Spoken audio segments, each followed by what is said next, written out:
Hello, in this video I want to continue the series I've been doing with racial capitalism and space privatization. I really enjoy this because it's a resolution really similar to the one that I got to debate on, so I'll hopefully have a lot of thoughts in terms of like what are some of the useful arguments to make and where is the meta really going to go in terms of like where people are putting the most time in argumentation. And so hopefully these videos will be helpful in terms of getting you a better idea of like what the kind of like different core criticisms are and then what the best responses are. I would definitely say that if you haven't, it's smart to tune into the other portions of the series, the intro to racial capitalism in space, and if not, at least the last video that we just did, starting off with policy responses to space privatization, because that's where we'll be continuing here, and having a good idea of just kind of where we were in the last couple of videos really kind of like allows you to understand where you're coming in on the conversation and gives you better context to a lot of the stuff that I'll be talking about and on what basis I'm kind of like saying them and building the argumentation from, which I think is really important to kind of like get idea of like why the advice that I'm giving makes sense outside of just the vacuum of like what I'm saying in that moment, which I think is just really helpful to get a better grasp of like what these arguments are really doing as a whole. And so hopefully I can kind of like draw on some of the stuff that we've been talking about in the other videos to kind of continue this video as we begin to talk about, like I said, the kind of like policy responses to racial capitalism and space privatization that I think kind of now come down to the questions of like how you respond to things like link arguments, permutation arguments, impact comparison, and alternative portions of the debate, and how these kind of specific portions of the debate could take some of the tools we talked about earlier on and like what you should be doing in the thesis and framing sections in order to like figure out like where your kind of like arguments need the most help and where you should kind of like be building the most nuance in order to make sure that you have like a really specific response to the types of criticisms that are kind of being offered.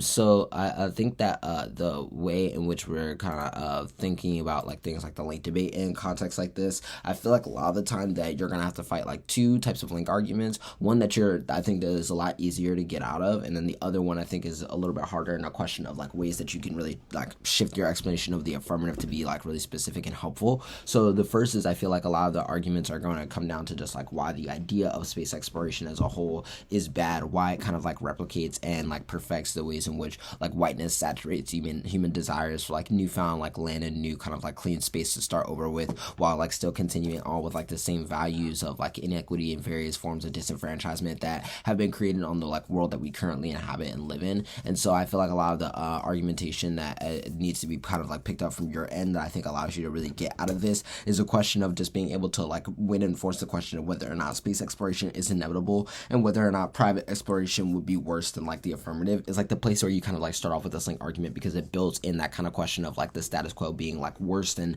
the affirmative, which is a like nice solvency claim to make to like neutralize the power of like this possible link argument. The way that I think that you kind of like make this most important is like kind of making arguments about like why in the status quo things like SpaceX and other private entities are getting closer and closer to being able to create ways in which they make like space not only more explorable but also more inhabitable, and make arguments about like why that kind of like makes it important to figure out the role and relationship between public and private entities that are invested in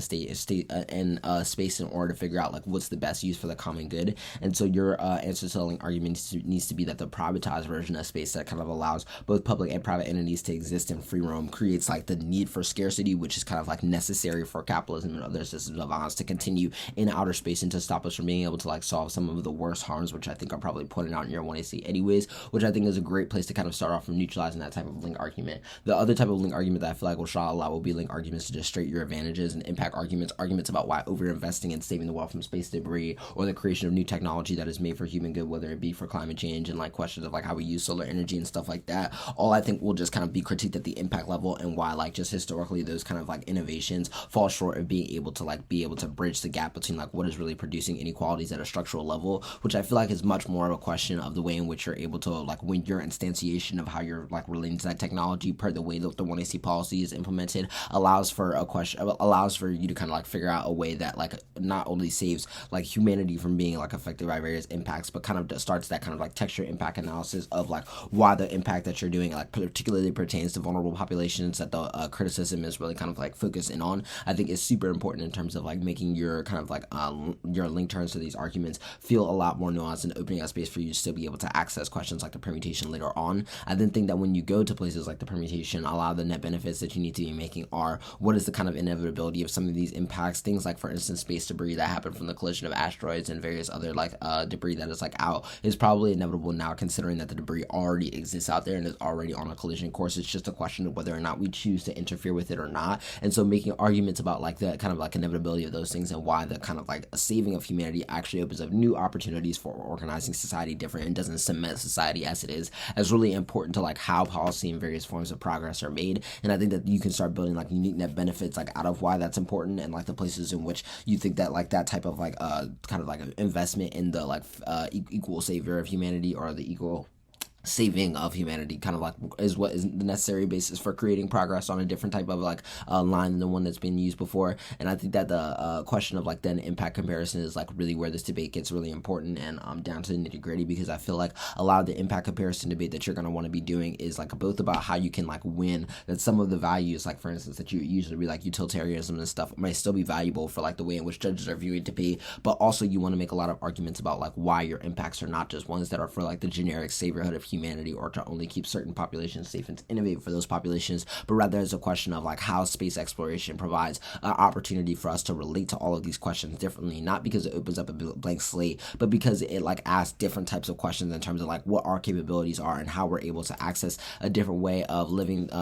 towards and being in the world together, which I think is like super important in terms of how you're kind of like figuring like what you should be doing in the context of like